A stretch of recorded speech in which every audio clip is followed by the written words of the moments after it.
it's done. Let's just assume it's now.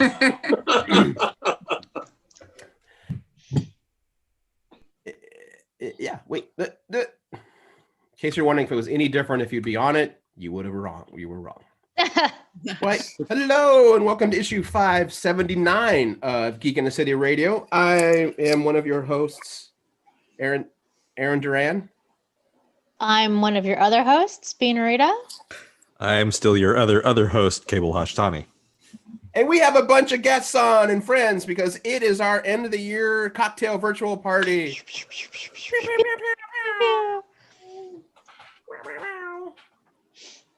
Folks can say hi if they want, or they can just hang out. I'm having to re-pour a drink because for the first time in my entire drinking life, I had to dump out a martini. Scandalous. It was the ghost of every 007 is screaming in horror right now. Yeah. No, I think they would have been screaming if they had tasted what Aaron described as his fallen drink. So, okay, I'm just going to peel back the curtain a little bit more on this drink that I made. So I bought these fancy olives that were anchovy stuffed olives, which I know might be a lot for some people. But in my brain, I was like, that's just going to be extra salty, which makes an extra better dirty martini. It's like a weird sweet vermouth brine that they used, and it's gross. So a pox on that olive company. I will never purchase their pitted products ever again. Well, whenever I have, salted or tinned fish, I definitely say, you know what? This needs more sugar. Mm-hmm. That's why you should never trust this. That's why you should never trust the Spanish. 2020 will truly leave no stone unturned in screwing everybody over. Right? It really is. Had friends on Christmas Day that had their cars broken into. We had a weird thing that happened in the middle of the night on Christmas Eve / Christmas morning. Yeah.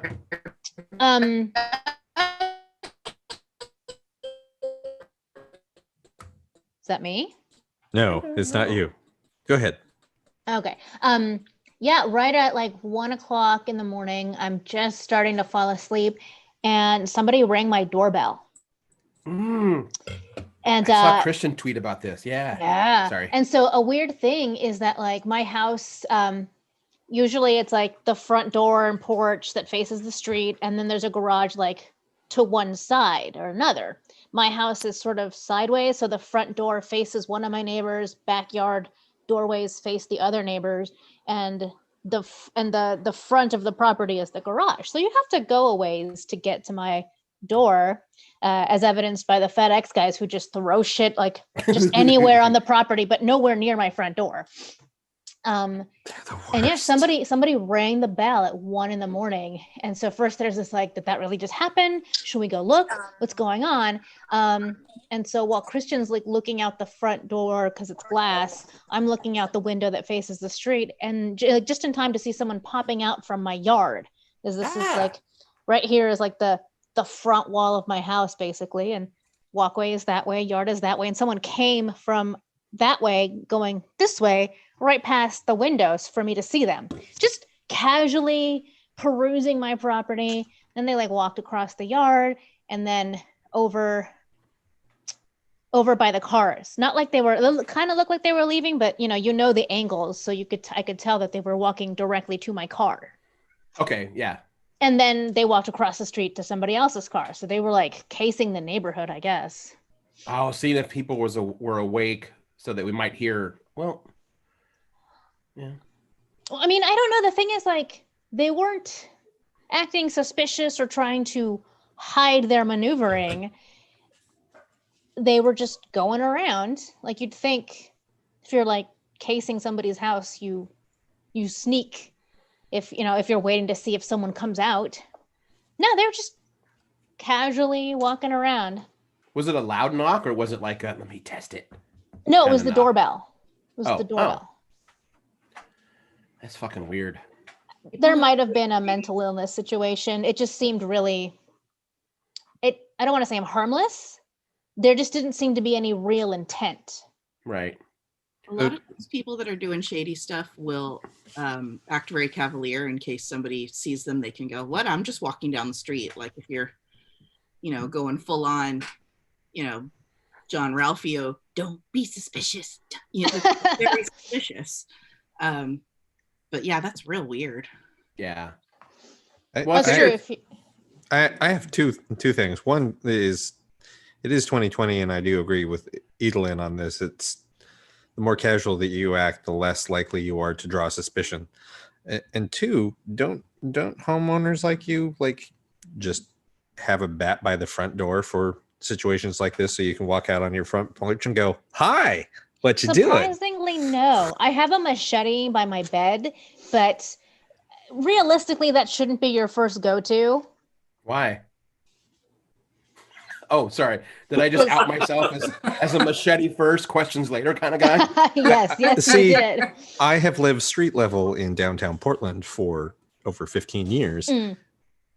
There was always a bat by my front door, so I could walk outside and say, "Hi, can I help you?" That's true. I have hung out with you before playing games when it wasn't a gallery thing. Mm-hmm. And all of a sudden, Cable will just stiffen up, look at the window, and say, "Hold on." He just, like John Wick style, he just gets up, grabs the bat, opens the door, and says, "Do you need anything?"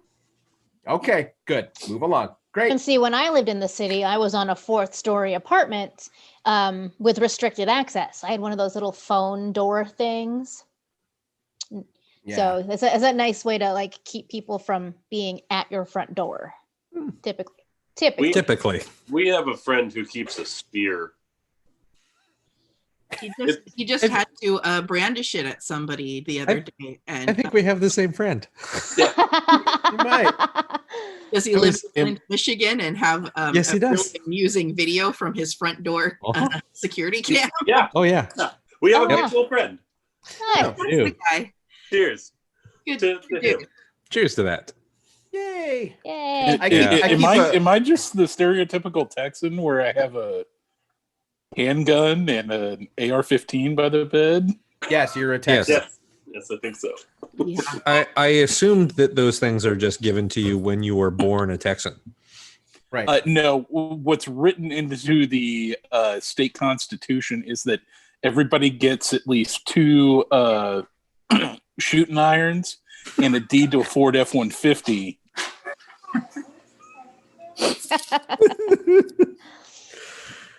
I mean, I just figured it was like a Texas baptism. You go to your local ranger, they crack open like a shotgun shell and they sprinkle the gunpowder on you, and then they go "Go in peace and armed, my son or daughter," or whatever. And then you're like, "Hey, you're a Texan now." A Texas christening.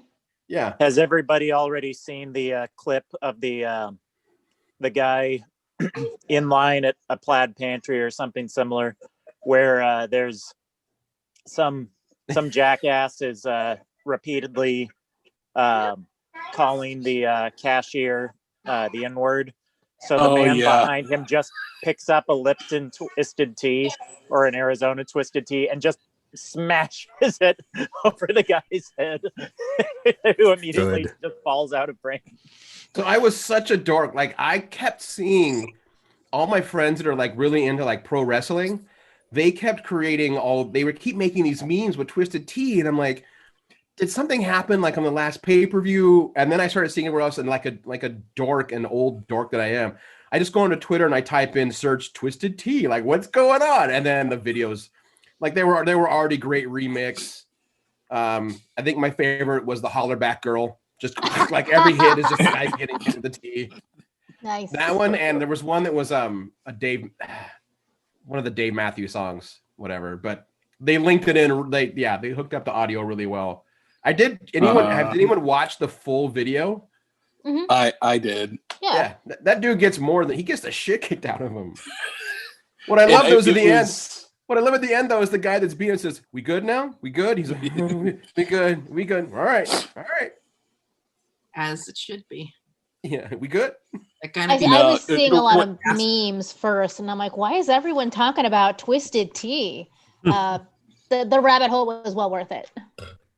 Yeah, totally. Yeah, I think my other favorite is the dude in the background while the fight's going on, still just ringing up like he's buying his fucking mineral water and JoJo's, and he's like, "Peace out." Yeah, no one was going to interfere with that situation. No.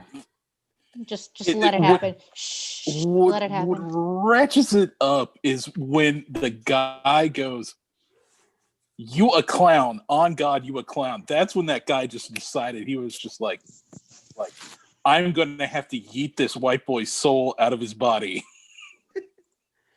And if 2020 just didn't deliver, and it was just choice.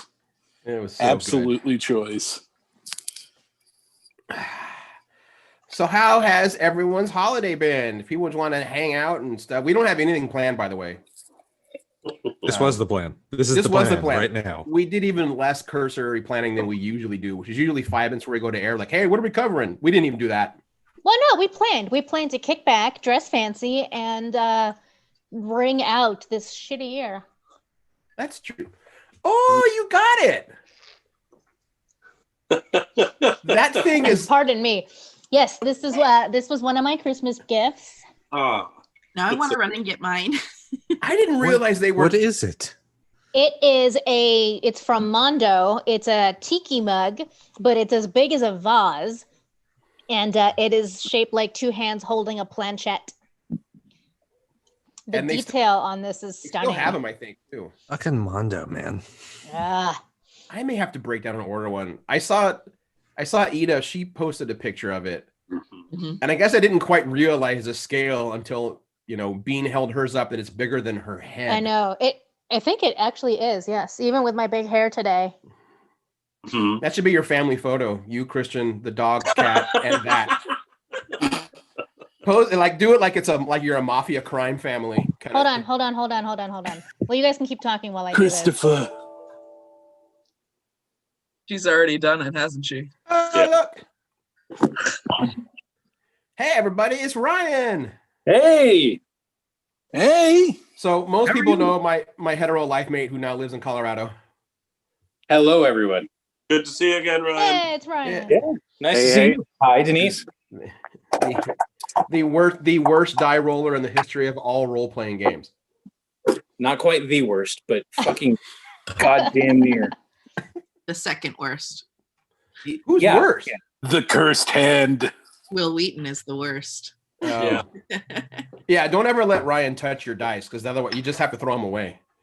That's Mm. Will That Wheaton. is actually a fact. That is true. Yeah. I ruined them. Unless you're playing Gurps, then Ryan will never lose if he plays any kind of Gurps.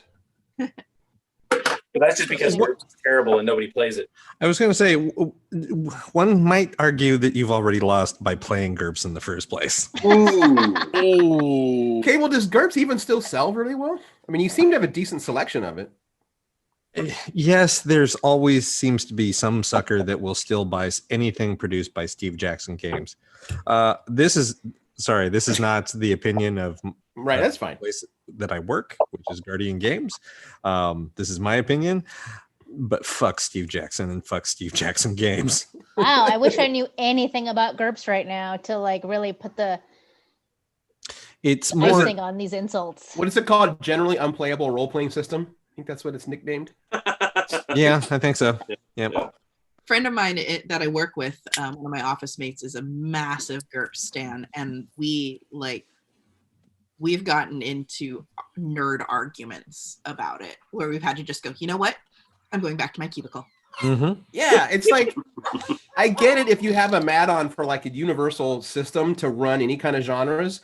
Great, get Savage Worlds or Fudge or anything that isn't GURPS. Mm-hmm. There are Fucking- multiple of those out there. There's the revamped DC, like anything. Just Hell, there's now Cortex Prime, which is designed for that. Mhm. I don't know that one. That's It's brand new.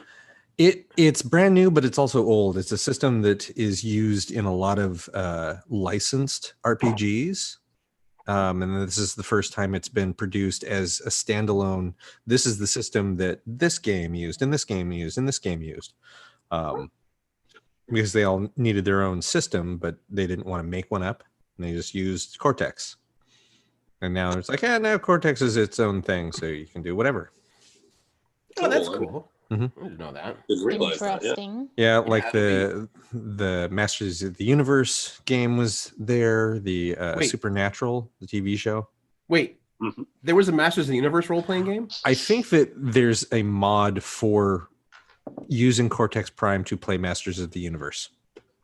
Okay, I would play the shit out of that. Yep. You should check out the book the next time you're in. I would. Yeah. Yes. One more role-playing system that I will own and never play. Never say never. Aren't you about to join another role-playing game like next week? Me? Mm-hmm. I am? Aren't you? Yeah. Acquisitions? I thought you were starting an acquisitions game. Oh, that's still D&D. Well, so are you. Yeah. I'm on the fence, actually. I don't know enough yet. Well, no, but it's another game. If you're playing 12 D&D campaigns, you're still playing 12 games. Oh, in my head, it doesn't count. It's just D&D. Yeah, because it's not. You're not learning a different system. Right. It's still all D&D. Okay, fair. It's like having 12 Skyrim save files. Some of them are Khajiit, some of them are Dark Elf. You know, it's still just Skyrim. It's all Skyrim. Yep. No, I don't think I've ever done more than one save file on any game ever. Oh, you have to. It's foolish. Oh, trust me, I recognize that is a poor decision. That's just how I've always done it, and that's probably how I'll die doing it. I didn't realize you were that much of a daredevil, Denise. That's impressive. How many times have you hit load and realized, oh no, Did you also read Choose Your Own Adventure books without putting a bookmark every time you made a decision? No, because I've never had a Choose Your Own Adventure book. Thanks for opening up old wounds, Zach. Oh my gosh. It's just we wouldn't be closing out 2020 if we didn't bring up someone's childhood trauma. I mean, please. You know what I'm getting you for the next gift-giving holiday? Oh, yay! They're the coolest. Wow, that conversation paid off. I know I've never done a Choose Your Own Adventure book. I remember hearing about them as a kid, but I think I just always assumed that they were already archaic. No matter what happens, you will accidentally get killed by an innocuous choice. Yes. Yep. You know, you enter a hallway. There's the left and there's the right. I choose left. An eagle eats your eyes out of your sockets. Yeah. God, these things write themselves. And the board game is no less madness. Also, This is true. There are two of them now. I know. I haven't even played through the first one. I started playing through the first one 2 years ago with Aaron and Jen, and they were both so hammered that they don't even. So I was like, well, we got past like chapter 1. It's a co-op game. There's only one character, and you're all running the character. And we got into the middle of chapter 2, and I'm looking at both of them, and I'm like, we're going to wrap up for the night. You two both need to go die, I think, honestly.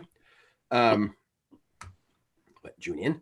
And so I put the game away, and the next afternoon, I was like, hey, do you guys want to pick up the game? And they were both, what game? The Choose Your Own Adventure game we started last night. We did? I'm like, oh, okay, never mind. And I've never played past that, ever. Aw. But you know, Bean, I don't do multiple save files either, really. Like, I'll do maybe like a couple on the same character, but like starting a brand new character and having like multiple characters at the same time. No, I've never done that. No, that's I'm madness. doing that now. Oh boy, no, I couldn't do that. Too many storylines going through my head. I already have too many storylines in my D&D campaigns and stuff. I couldn't have that also on my video game consoles.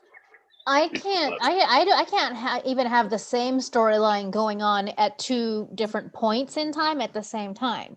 Por ejemplo, let's say I was watching a TV series that had like 6 seasons, and then someone else is like, oh, I heard that's good, and I'm like, yeah, you want to watch it? And you start it from the beginning, right? Obviously you would start a new watcher at the beginning of the series, and now I'm watching like season 1, season 2 stuff, but I already know things from season 3, 4, wherever I'm at, and like my brain cannot like keep track of like what thing happened when because now I've got multiple points that I have to actively retain in my brain.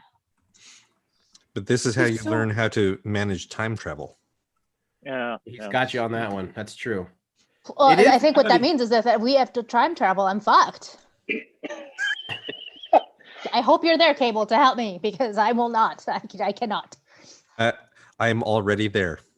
Yeah. You don't realize it being, but we've already helped you out. You just haven't caught up yet. I refuse to learn.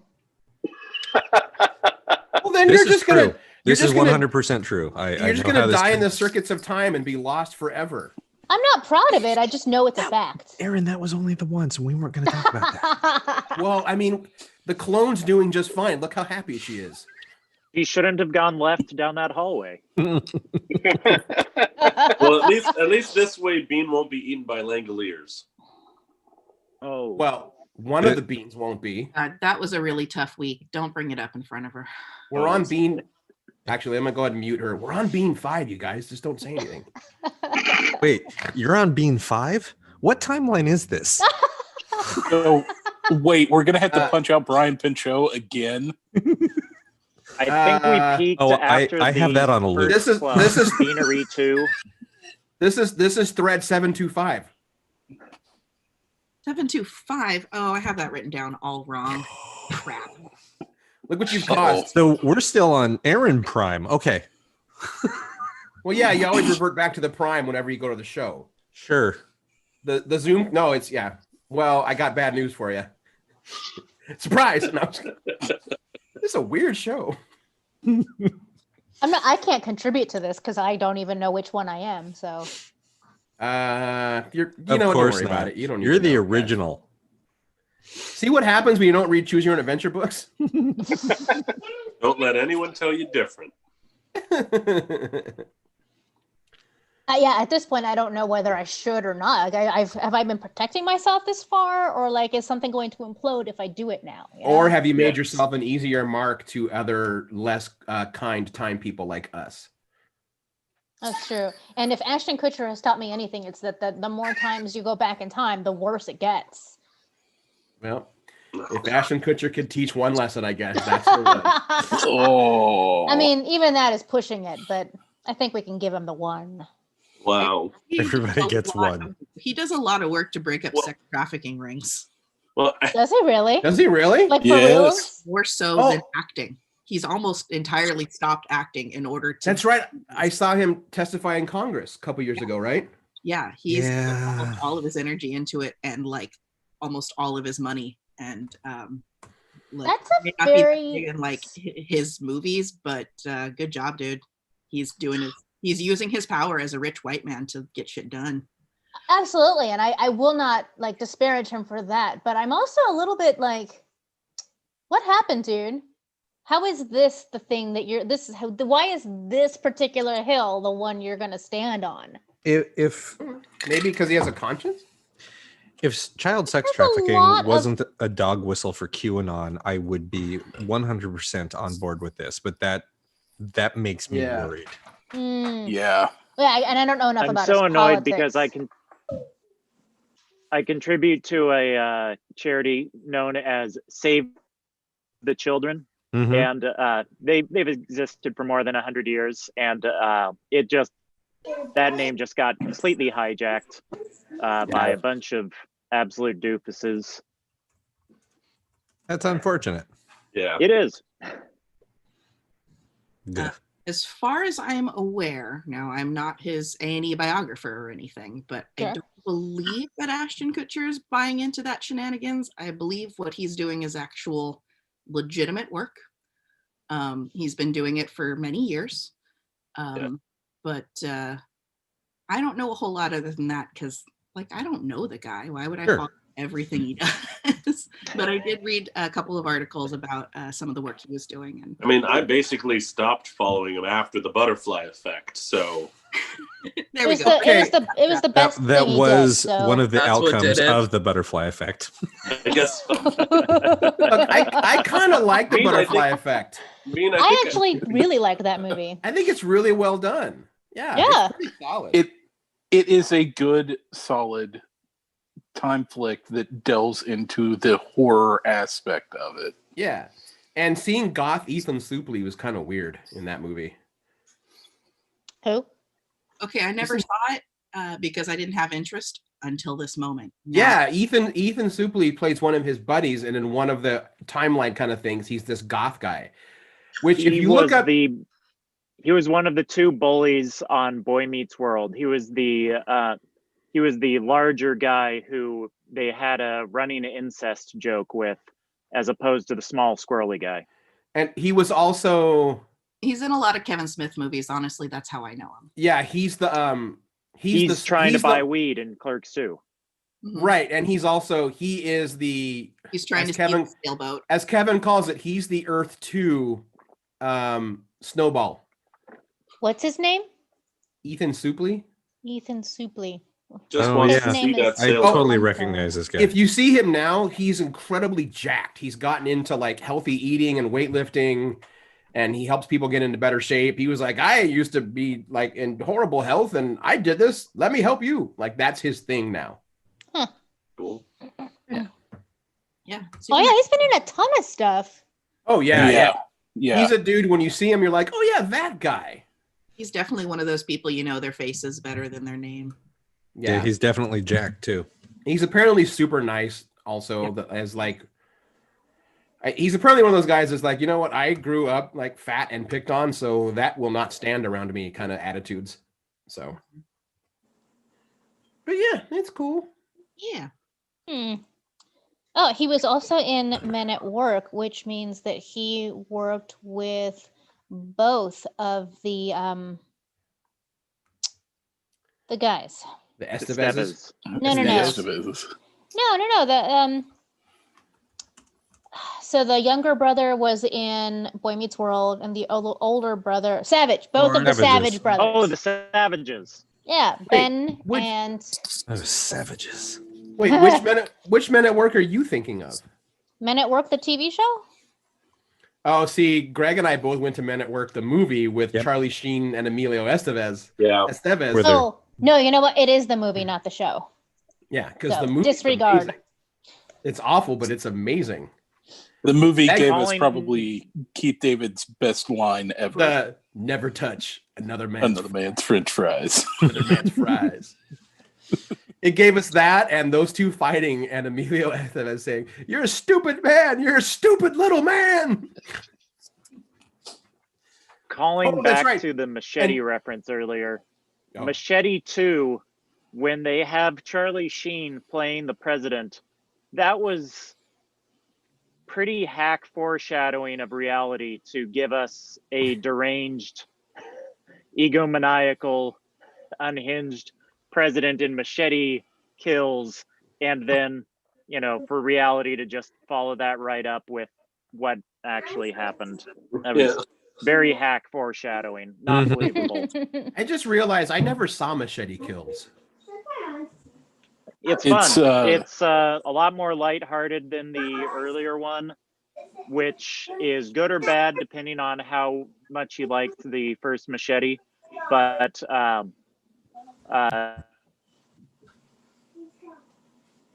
Oh, what happened? Uh-oh. Oh, his phone went on mute. Oh, I must have clicked it on accident. Zach, unmute yourself. I clicked the Every wrong button. fucking week. Shut your whore mouth, Norm. You know, everyone here aware that the Spy Kids universe and the Machete universe are a perfect circle. They're in the same. Yeah, because that's the uncle. He's Uncle Machete. Yeah, and also the Shark Boy and Lava Girl. Yeah, And there's a new one coming out. It's already out. We It's can out be on heroes. Netflix. Yep. Yeah, I saw a great meme about like when choosing your streaming service, consider what type of father figure you want your Pedro Pascal to be. So, in summary, after my phone went to sleep, apparently, Machete Kills, if you liked Gremlins 2, and can separate Gremlins 2 and Gremlins as being two movies in different genres, similar genres that are both fun in different ways, that's kind of Machete and Machete Kills. That's a good relating to distinction. Oh, Machete Kills has cyborgs, space travel, and machine gun bras, and Sofia Vergara cannibalism. So if all of that sounds fun, that's kind of your Gremlins 2 sort of feel with. I need to watch Machete Kills because honestly, and I will accept the hate I get for this, I believe Gremlins 2 is superior to Gremlins. I had a lot of fun with it. It has my favorite Christopher Lee line in any movie. Things. Stuff. Yeah, I agree. But Pedro I Pascal, remember- what everybody think of Wonder Woman? Haven't seen it. I don't know if everyone's seen it yet, so we got to stay away from Wonder Woman. Then I saw the negative reviews. I watched it. I didn't see what the fuss was. I liked it. Maybe next week we'll dive into it. Give folks more time. That gives me a deadline. Yeah, I've been kind of dancing around it. I will withhold my opinions for now, I suppose. Yes, so will I. I will say that watching it at home was interesting. It was kind of nice. It wasn't as much fun as the first Wonder Woman showing. We had the special experience of getting to all watch it in the theater together with Greg Rucka. Yeah, I mean, the only thing that would have topped that is if they had flown in Nicholas Scott at the same time. Yeah, we got to watch it with the dude who basically reinvigorated that character for DC. So yeah, you're right, Katie. It wasn't like the first time we watched it. Very, very different. I was sitting there watching, and I was just like, I missed the whole row of people. Okay, cool. Oh, you were wearing a tiara too, weren't you? We all were wearing tiaras. Yeah. Oh, that's true. We were. That, That's right. I'm mad I'm not wearing a tiara. It was glorious. Oh, if I'd have known, I could have dropped you off my Wonder Woman tiara. Oh, you still have one? I still have mine somewhere. Yeah. In fact, it's actually like I have right down mine. here. I've got this like, I keep costume stuff. So I gave mine to my niece. I'm sure It goes with her costume. Swap out. That's cool. Wait, I want to see this tiara.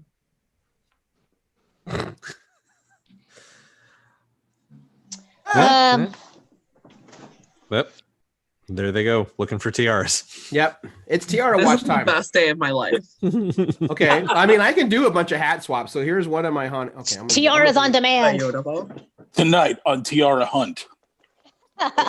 Well, now I need to go. If you say that the wrong way, it could come off completely different. Norm. Yeah. Oh. What kind of cover band is Tiara Hunt, Norm? Tiara Hunt is the name of my all accordion Bikini Kills cover band. Damn, you're a monster. Yes.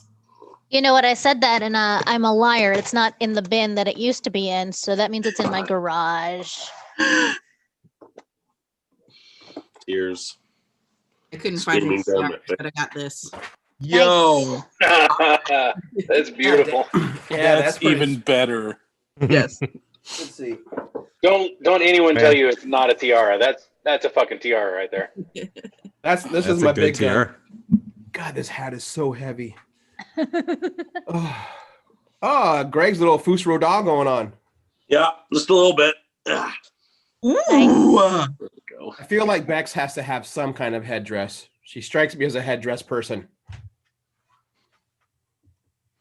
I'd have to, if I got something, the kids would notice. And they'd be like, oh, are we getting dressed up? And then they'd be all in my face. They heard tiara. Here they come. Oh, sorry. Uh-oh. There, I got one. Hey! You Yay! Jasmine. Thank you. Perfect. That was the most adorable thing. That's fantastic. I like how Katie's tiara is just the hood, so she can go out and sneak attack people. I'm disappointed now. I initiated this whole tiara business, and I haven't won.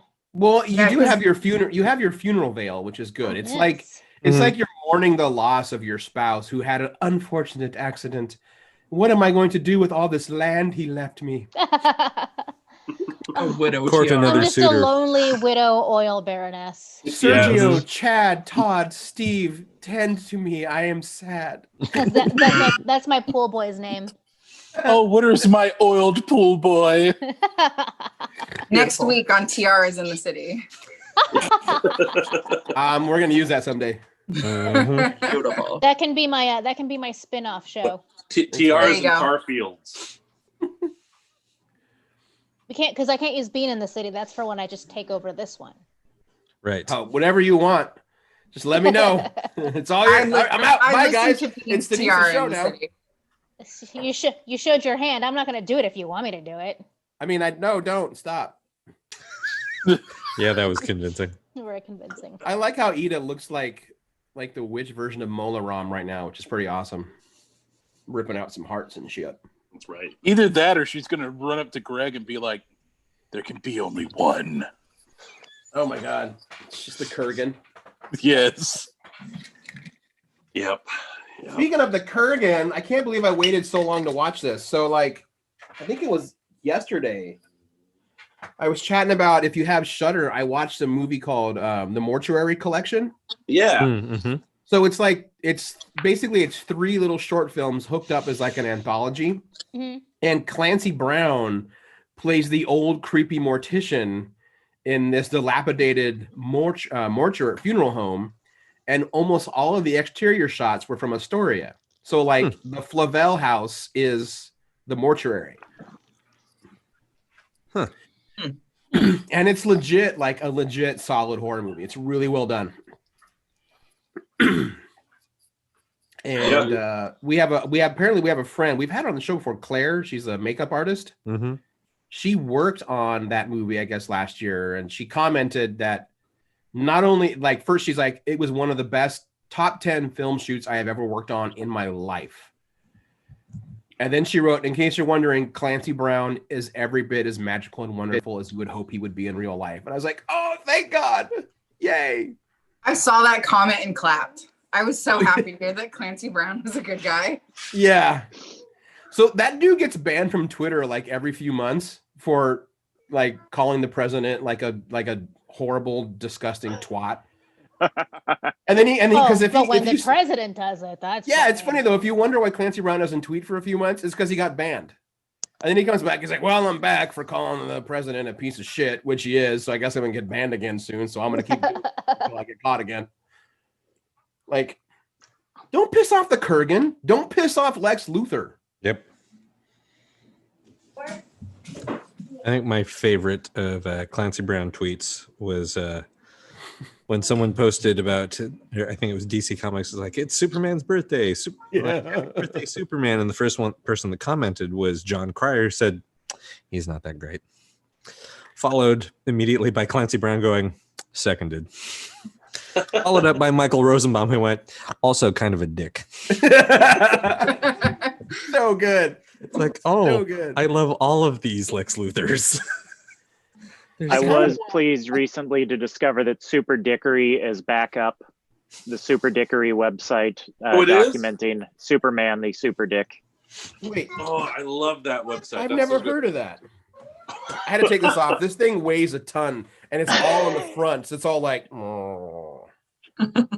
I might subscribe to that one because Superman is not omnipotent per se, but he's pretty dang close compared to mere mortals, and he is a space entity, not from Earth, not human. So. Oh, are you being? Like all omnipotent space beings? But he's not a dick. Tell that to the people who have that website. In the Silver Age, Superman was definitely a dick. 100%. Yeah. Well, that's because he was written by dicks. Yeah, he was always like taking Jimmy Olsen and stuffing him full of hamburgers, and then Jimmy Olsen forcing him to buy him a series of Father's Day gifts, which he'd burn in front of him with his heat vision. Hold on, that hamburger thing doesn't seem like a thing Jimmy doesn't want. Yeah, that's the thing. Speaking of he Jimmy, also made Jimmy marry a gorilla. Oh, Jimmy liked that also, though. I'm gonna say these all just sound like Jimmy Olsen things. Has anyone? We reviewed it and we had Fraction on the show over a year ago now. But the trade collection of Superman's pal Jimmy Olsen is now out, and I highly recommend it. Excellent. Oh man. Like, it was fun to read the single issues, but it is much more enjoyable if you have them all as one story because there are so many jokes you don't get. Because basically, you'd always have to reread every issue to catch a reference. And if you have the trade, it's all right there. And that Cool.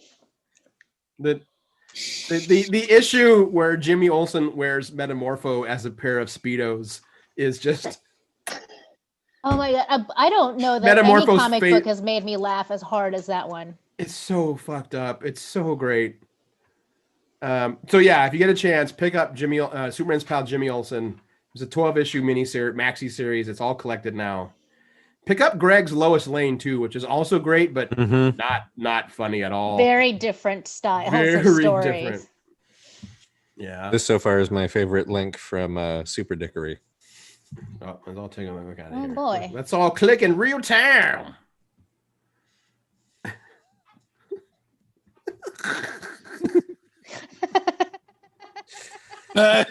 Is that from Injustice?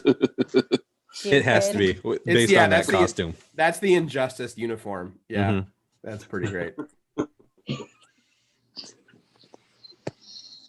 Well, thanks for pointing that out to us, Kevin. That's a good website. Although speaking of that, though, I think my favorite run of Tom King's during the marriage of Batman and whatever was when Bruce and Selina and Clark and Lois they go on this weird double date where Bruce wears Superman's outfit and Clark wears the Bat outfit.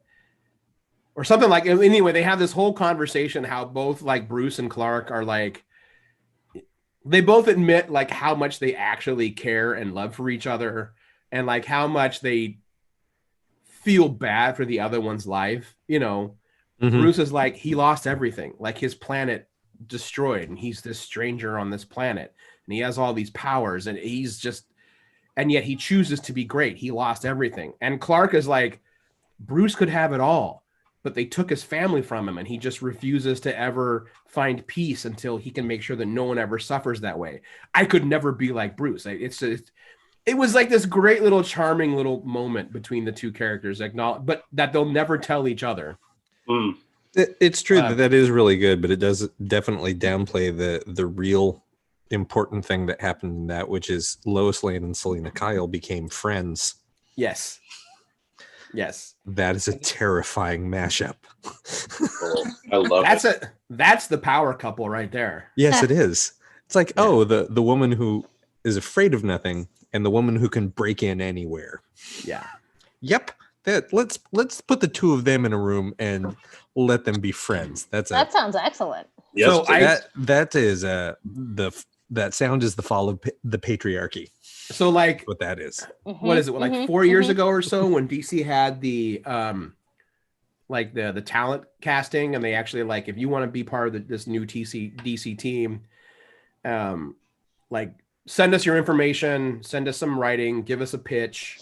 And like, if you have like a letter of recommendation. And so like Greg wrote a letter for me saying like, Aaron's a voice you should have on. Not only is he like, and I feel like I'm just tooting my own horn, but he was very kind in his letter of recommendation.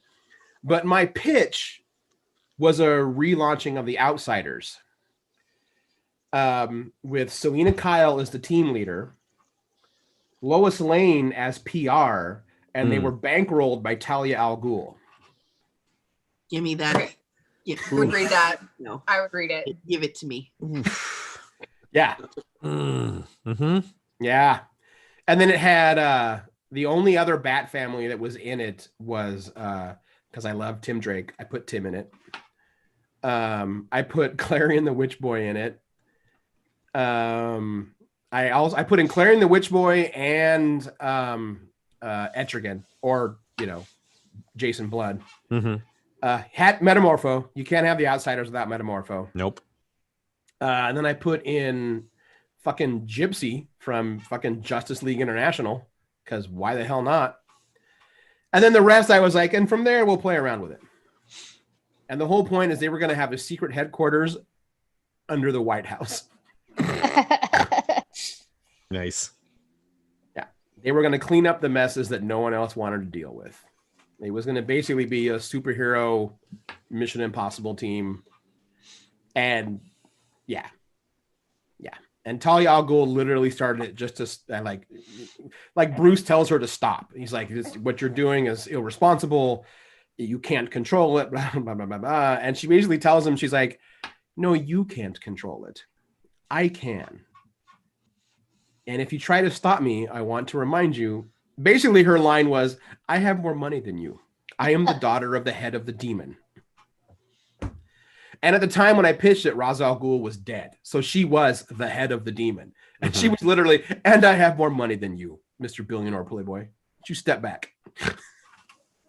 I really like the idea of a superhero team operating out of the White House, like sort of a mixed up files of Ms. Baisley, Frank Weiler sort of scenario, like just, stepping into a bathroom and pulling their feet up to hide from the security guards, but then just otherwise, just walking around and fully just like keeping all their files just behind the paintings or whatever.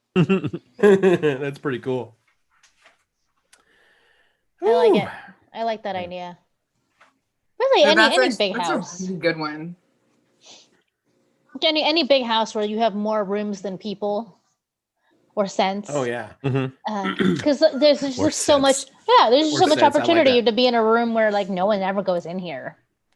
So like it's like my favorite line in the live action Constantine, like the show, not the movie. Oh, what's behind that door? Oh, you're not ready for that. How do you know? Because I'm not ready. Because I'm not ready for that love. So apparently, in that episode, we look down the rows of the room of hallways. So apparently, someone who worked on the Constantine live action show was a Star Trek fan. Because apparently, it's almost impossible to see. But if you have a way to zoom in close enough, one of the doors is a DS9 rolling door. What? Yeah. Nice. Yeah. Nice. So I love the idea that the House of Mystery has a connection to Terok Nor. I mean, why not? Why not? Totally. And there's doors that go to all kinds of places, right? Yeah. I mean, the whole magic of that house. Yeah. I mean, that's totally like an anthology show that should be on HBO Max. You just call it, DC's House of Mystery. You basically do Tales from the Crypt, but with superheroes. I still feel like that the way they have left things with a lot of those shows, that is an eventual spinoff. Like they've just gone they went through that whole cancellation of a bunch of shows and then announcing of new shows that were coming in. It's like I was not expecting them to cancel Black Lightning for a spinoff show about Painkiller. That was what? I hadn't heard about that. Yeah. I mean, I heard about Black Lightning getting canceled. But it's because the Painkiller is going to be a spinoff show.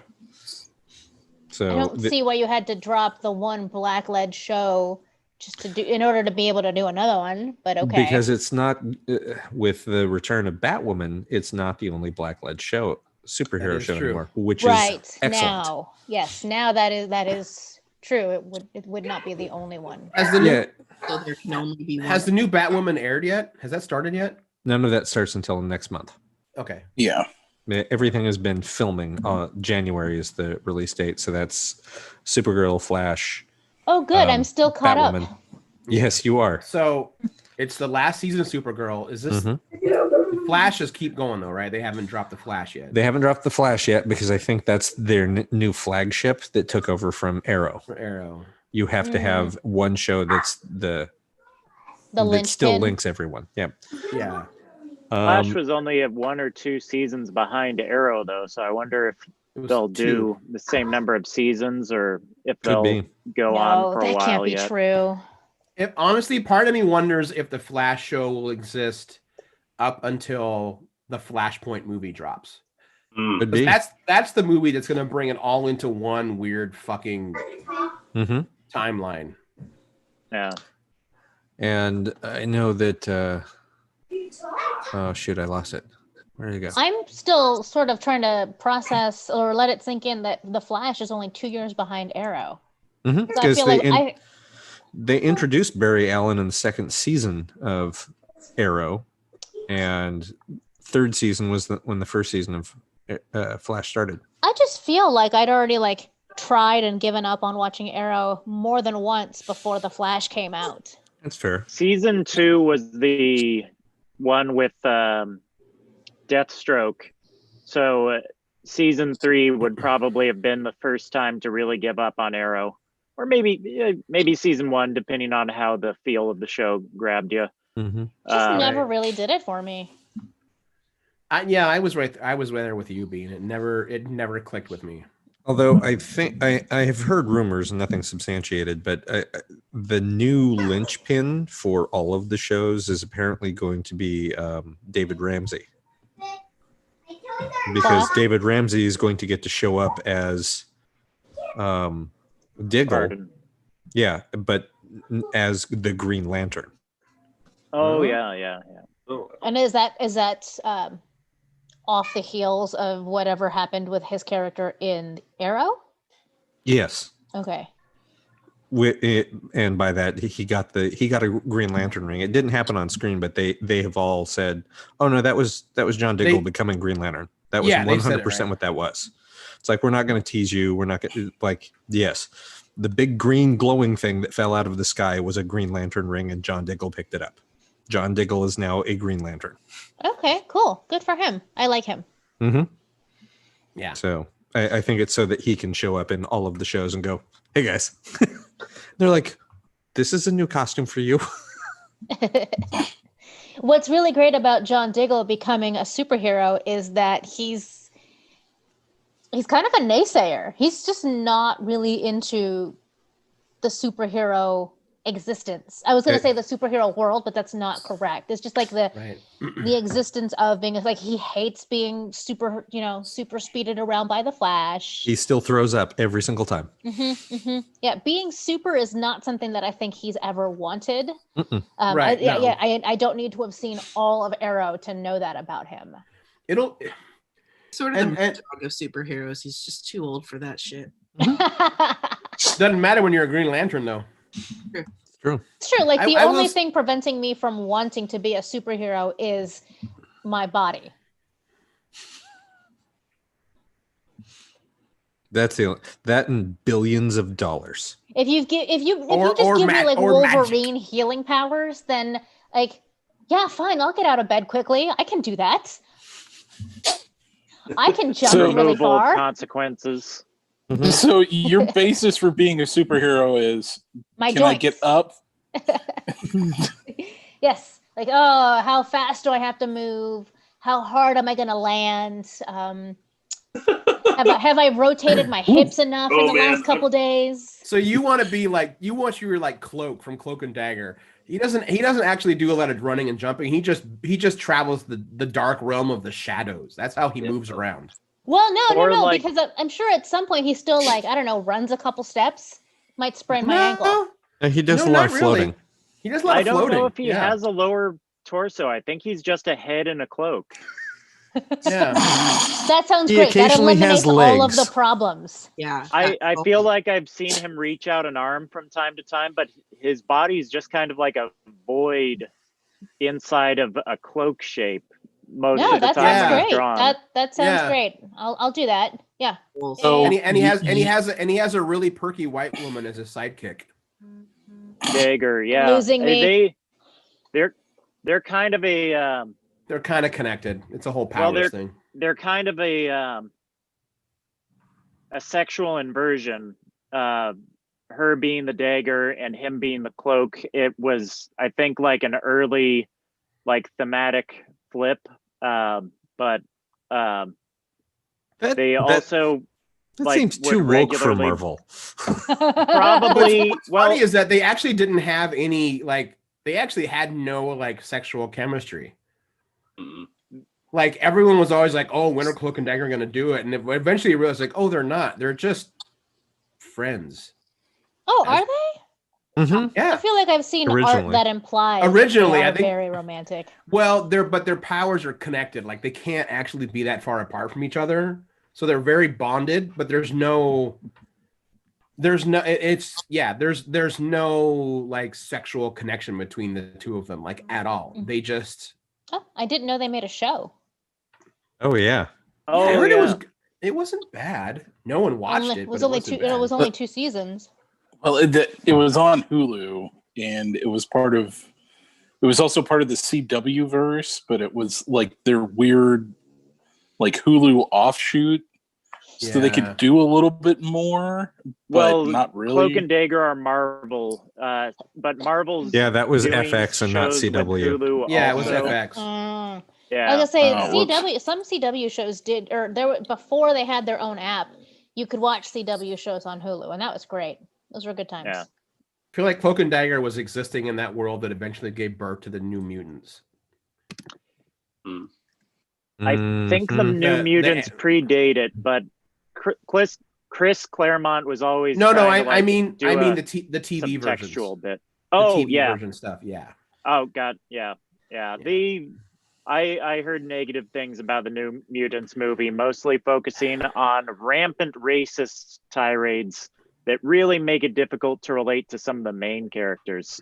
It's not a good movie, and Aw. I really wanted it to be. I was just gonna watch looked- it, but it wasn't out yet, and then I forgot. I just looked on Hulu and Cloak and Dagger is on there. It's from Freeform. Okay. ABC then. If anybody needs it. Yeah. I think the thing that I have always had found problematic with Cloak and Dagger is Dagger's costume and the fact that she was a 16-year-old girl Yeah. and hypersexualized. Yeah, it's basically just a boob and vagina wrap on her costume. It's That's one of about those it. like if believe Emma Jay Frost is Anderson- going to look at you and go, "You should put on some clothes." I think Jay Edidin described it as a boob window that turns into a crotch arrow. Wow. Yeah. So have you Accurate. ever heard the actual story behind the Power Girl boob window and why they got bigger and bigger? Yes, you actually told it 10 years ago on this podcast. Oh, shit. Which I Jesus. remember because I listened to it in Afghanistan right before I transferred back home. I doubt anybody's listening who was also listening 10 years ago. All right, so way back in the day when they were writing Power Girl back in the like 60s or early 70s, the creative team on Power Girl felt like they were being ignored by DC editorial. So the artist had an idea and he said, every issue, I'm going to draw her with bigger boobs. Every single issue. Until one day we get a complaint letter from some angry parent about that their kid is basically reading smut. And then maybe the editors might actually answer any of our questions and actually acknowledge that we exist in the same company. So for like 9 months, he just drew her boobs bigger and bigger and bigger. Till finally the editorial was like, hey, we got this angry letter from a parent that said that like they were offended about how this character looked that their child was reading. And they're like, oh, so nice of you to walk into our offices. Well, you know what? We have some concerns too. That's literally why. Wow. Was yeah. That's how I remembered that story going. The addendum to that story I learned later is that the next month they scaled it back down. The editorial was like, what are you doing? They're like, well, we're drawing her back to the way she was. They're like, no, you can't change her now. What I'm curious about is that did they explain it at all in the story, or it just was about They've a done decade? a couple, yeah. They've done a couple, but the whole reason why it's really fucking weird and it's comic book logic. So the whole reason why she has the boob window is that she is technically of the House of L. She is Superman's cousin. She's technically Kryptonian. Sure, but She he doesn't doesn't have a boob window. Well, here's why. She doesn't feel like she is worthy of the symbol of the House of L. So until she feels worthy, she will have a giant opening in her costume, which is a bullshit answer, but that's what they gave. I think that was from the Connor Palmiotti first issue. That's right. And if you knew a team, if there was ever a team that liked big boobs more than that team, you're not. Sorry, I'm not going to say I'd be anything hard more. pressed to You know what? I'm never going to get a job at DC, so that's fine. But I'm just saying. Superman needs a boob. To be fair, to be fair, We've heard a lot of I'm pretty sure if you. Do you even want that? Yeah. Nope. I'm pretty sure if you asked Jimmy and Amanda, they would go, "Oh yeah, that's totally fair. We love big boobs." Oh yeah. No. They no. I never mind. All you have to do is read Powers. That's Bendis. Yeah. No. Wait. You're thinking of the Pro.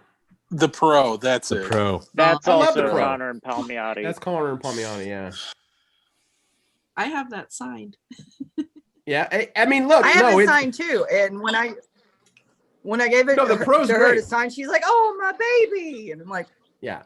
"Yep." I'm still amazed that the Pro has not been optioned into a film. The only thing I can think is that Palmiotti and Connor are so protective of that book that unless the deal is perfect, they won't take it. I think that's probably That true. sounds accurate. If you see something Because like that half-assed or like taken off of those rails, it would be horrible. I feel like in the era where like Amazon is making the boys, I feel like something like Amazon would not flinch at making the Pro. But I feel like they're like, no, if you're gonna make the Pro, you're gonna make the fucking Pro, which means you're not gonna want little kids logging in on this bad boy. Yeah, that's a lot. Nope. No pulling your punches. No, not just punches. Other physical things too. I don't know enough to know for sure what you're Have saying. you never read the Pro? 747 sequence is all you need to know. Yeah, so being the whole plot of the Pro are these two like fucked up aliens that are trying to decide whether or not basically humanity's worth whatever, and they're like, the humans are garbage, and one was like, if you give a human a power, they will rise above and help the world. They're like, all right, prove it. So they give this like single mother prostitute basically the powers of Superman, and they're like, let's see what happens. Okay, now I want to see this. Or read it. Great. It is. Yeah, there's the John scene of the guy who wouldn't pay. There's that. There's the scene where the superhero hoe-off between the two, the woman with all the arms, and yeah. Oh, it's just a one shot. It's just a one shot. Yep. They did a little short, but yeah, it's a one shot. Or I don't love the art, but the story is when very the compelling. character who is the Superman analog saves the main character's kid. She rewards him in a way that he's never been rewarded before, apparently. Got it. Yep. Yeah. Yep. Understood. The part where he's like, I love you. She's like, whoa. You saved my kid. Don't make this more than what it is, buddy. Let's not get carried away. Yep. Yeah. No, it's fucked up.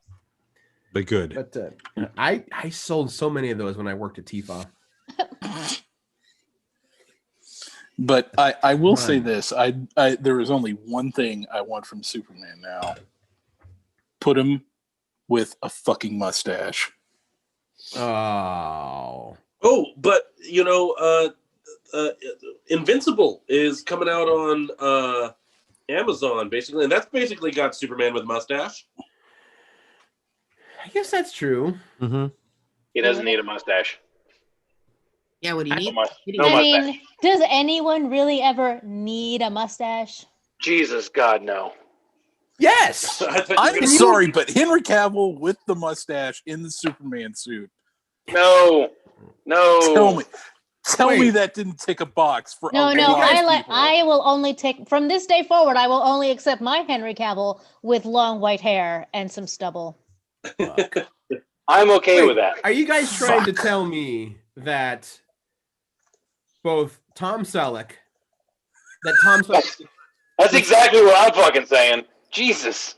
The Selleck, he has no power without a mustache. He has. Never mind. He doesn't need power. Get rid of that guy. What about Sam Elliott? Just picture him Sam clean Elliott? shaven. No. Okay, like fine. looking at a Did. Sphinx cat. No, He was let me clean. He was clean let's shaven rephrase once that. in Roadhouse, and he died. let's rephrase that. How He about if also- he just had a full beard instead? That's No. fine. Full beard No. is fine. Ooh. Sam Elliott is basically the mustache Samson. If you trim it off, he loses his power. There is a very, very short list of men who, yes, need the mustache or are less without it. But again, it's a very, very short list. And I mean, like, we can start throwing out names left and right, but I get you more often than not. I'll be like, nah, he's fine. Wait, what if you Gomez Adams is not Gomez without his mustache? It's true, but that's a Gomez Adams is not Gomez Adams without his adoration for Morticia. Well, that's true also. Yeah. He could be Gomez fine is without it. always Also, the exception. you could switch it out with a goatee. Yeah. Yeah. Come on, let's, Speaking of which, let's make, I'm a big fan of the idea of people rallying to get Pedro Pascal to play Gomez. Yes. I would see that. I I'd can see see that. it. I We can am. do it. You know who else I I'm think would fine be with good that. is- I would like to see a bigger rally of getting Tim Burton off of the Addams Family. Fuck yes, please. As someone who has been a Tim Burton fan for a long, long time, I do not feel like he has anything new to offer. He doesn't. And if he insists on bringing what's his nuts along for the ride still, Johnny all Depp. the less. Johnny Depp. All them that much less interested. And don't get me wrong, I love me some Helena Bonham Carter too, but I'm just tired of that combination of three. Yeah. If you just like, absolutely had to put Johnny Depp into the movie, make him Fester. Make him That would Fester be an in a interesting supporting role. casting. You know, It will meet his That would be good. requirements of getting to wear some sort of wig, a bald cap. What's It'll funny is let him he's wear actually a a good versatile bunch of actor. makeup. So let him do something else. Yeah. he played a weird character in Kevin Smith's Tusk. Yeah, he does. And it was Guy like, you Ledouche. almost wouldn't Ledouche. even know it was him, and it was good. It was a good performance. So he just needs to get off his own dick, and then maybe I'll want him to be in things. Like Well, he's got to quit hoovering cocaine like it's going out of fucking style. That's got to Yeah, stop. poor Johnny Depp's got some issues he needs to deal with. He needs to take a little time out and sort himself out. He's just gotten out of a really, really shit relationship with an awful person, and they both just time out. They're both awful. Yeah. Yeah. I feel like more and more Tim Burton is like trying really hard to be Christopher Guest in his like casting, and it's like it's not going to work. I'm fine with an actor having a Playhouse cast. I am, but you're right. Sometimes you get bored of that person and that cast if they continually have nothing new to offer. Yeah, well, it's like It's like I feel like until he dies, Scorsese's going to keep hiring DiCaprio. He loves working, but at least, but you know what? DiCaprio's a good actor, and that's fine. But I think the difference is like, okay, so Scorsese does Scorsese films. Christopher Guest does Christopher Guest films. Tim Burton gets major franchise films, and then 100%. He keeps making them Tim Burton movies. Like 100%. Yeah, you're right. You're serving yourself and your aesthetic without stopping to consider how to serve the story and the people who want to watch that story. And you've publicly said that your aesthetic does not include people who aren't white. Ooh, you did say that. Ooh, yeah, he did. Have you? None of you heard this? Yes, I did. Yes, 100% said this. Wow. That's why there are no people of color in his pieces of work. Fuck that. I guess I don't even have to think hard to realize that that's true. Yeah, I can.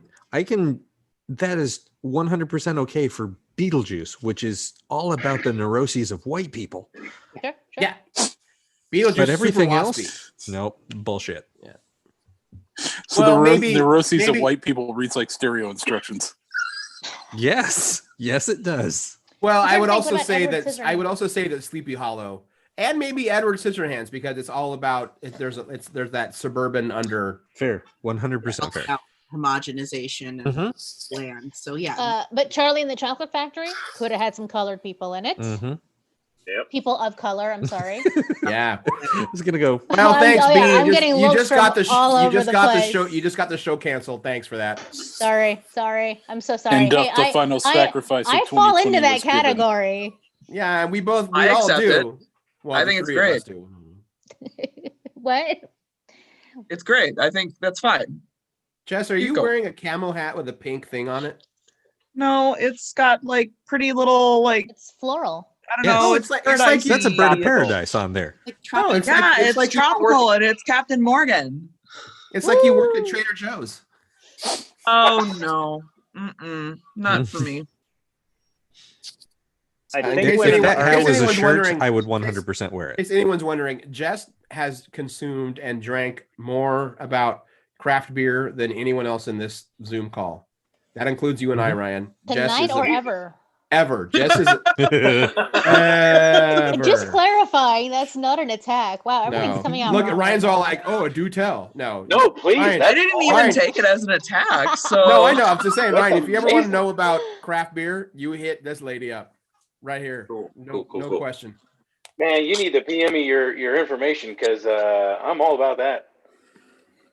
June and I love He's chatting. saved. He's saved, To Jess. the It's fine. You can chat. chat box. Okay, It's fine. Plus, his Sick. wife's right there, so it's not like he's doing anything. perfect, great. She'll also enjoy your thoughts on craft beer, so it's fine. She's the one who keeps pushing us to continue brewing. So Yeah. I keep Well, it's because getting one day we're going to distracted by open our everything brewery. else. Yes. I can't wait to be a barfly at your guys' brew pub. 100%. It's going to be really That sounds weird. like that's going to be just as lucrative as comics, Aaron. Okay, well, you know, More so. no. Bum, Is it? ba-dum, ba-dum. We'll sell at least. He'll be in the hundreds of dollars instead of the dozens of dollars. Yeah. Yes. Way to bring down the mood on me, Cable. Oh. No, you didn't. Look, Cable is that one friend we all need. All right, who's like, hey, we're still going to be based in reality over here. I love you, but we're still mean, going to you be based can- in reality. You can look at that comment positively. How many issues of a comic book am I going to buy? Just the one. And then I'll read it and then I'm done. But if I like one of your beers, I'm going to buy many of that one beer. Mhm. And That's then other true. ones that you also made because those are different. Except the overhead on beer is way higher than comics. More It's- often, like, I'm also reminding him that he does things because he loves them and not because he is trying to get rich. Yeah, no, I gave To up on live that a long comfortably. time ago. Yeah, Cable, all of us I- would like to be comfortable, but we all want to do what we love. But Cable, I gotta say, you more than anyone else, like I hang out with, like will say a thing and then the Curb Your Enthusiasm music plays in my head. Bum, ba-dum, Because ba-dum, it's like, oh, that's right, or oh no, it happens at least once a conversation in A my head. reality check friend, and he's very important to have. It's true. No, it's absolutely true. Fun fact: I've never seen Curb Your Enthusiasm, so Me neither. but I get the general impression of what it's about. You'd be running around going, I bought a boat. That's true. No, me. I'm the type of friend that'll show up at your house with like a 12-pack of beer and a truck, and basically I'm just like, hey, you want to get up to some shenanigans or what? Mm-hmm. In your F-150, Yeah. And his guns. his shooting knife. Well, no. See, Shoot that. you can't mix guns and alcohol. Oh, right. Something I really know better bad than will that. happen. Oh, Mhm. yeah. Never seen the show. Now the theme song is in my head. Good job. Sorry for Oh, that. yeah. That's all right. I'm trying to figure out what the dog is doing. Okay, she's laying down. So She's in the hole. you know what? Comic book movie I really didn't like when it first came out, but I appreciate it now, and I'm actually excited for the sequel that's coming out because, anyway, Constantine. You know what? Constantine's not bad. It's not. I really didn't like it in what 2005 when it came out because I was like, I don't know,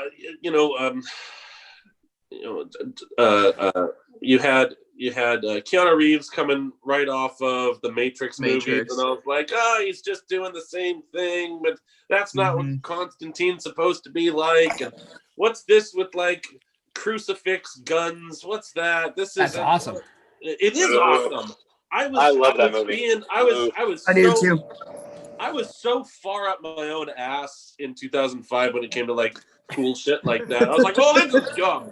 I watched it again not too long ago, and I was like, what was wrong with you, past Greg? This is awesome. And now there's going to be a sequel coming out for it, and I'm really excited for it because like their depiction of the devil was fucking rad. Peter Stormare. Yeah, It's Peter also one of my Stormare. favorite. Yeah, Tilda he is Swinton. amazing in that. Tilda I'm right there Swinton as with you, Gabriel. Greg. And I- Tilda Swinton is Gabriel. I saw Right? part of that movie in Oh, 2005. Genius casting.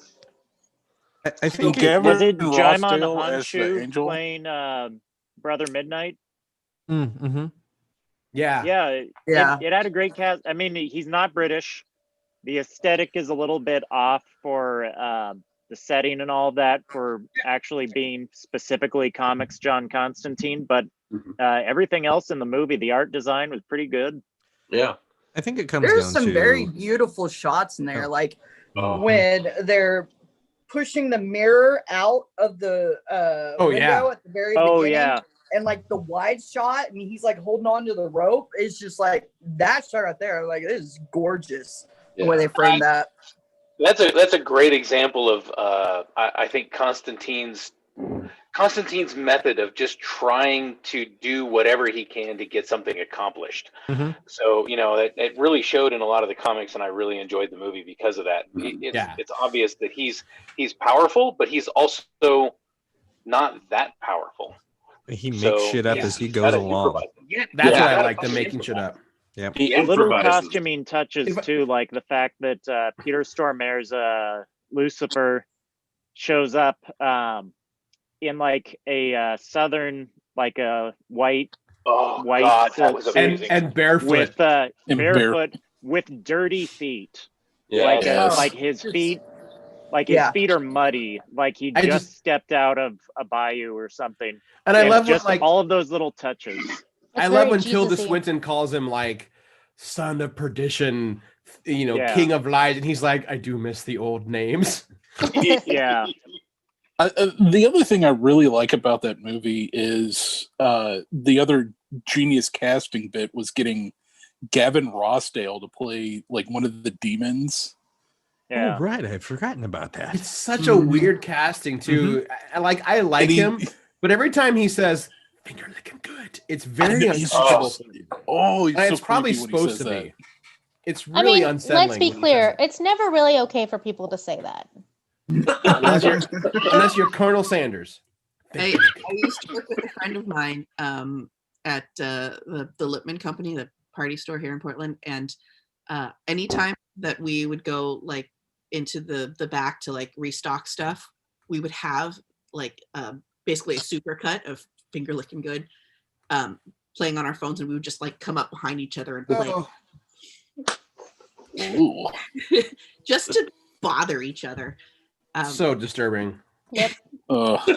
Just like peering up over a box from the aisle over and just reaching your phone through and hitting play and then ducking down because the other person's going to throw a rubber ducky at you or something. Oh, I miss those days. Yeah. Good times. Well, we should probably wrap up the show. That being said, I'm just going to stop recording and live streaming. If folks want to just keep hanging out, I'm totally fine with that. We don't have to end the night, but we can't have the podcast be like 4 hours long.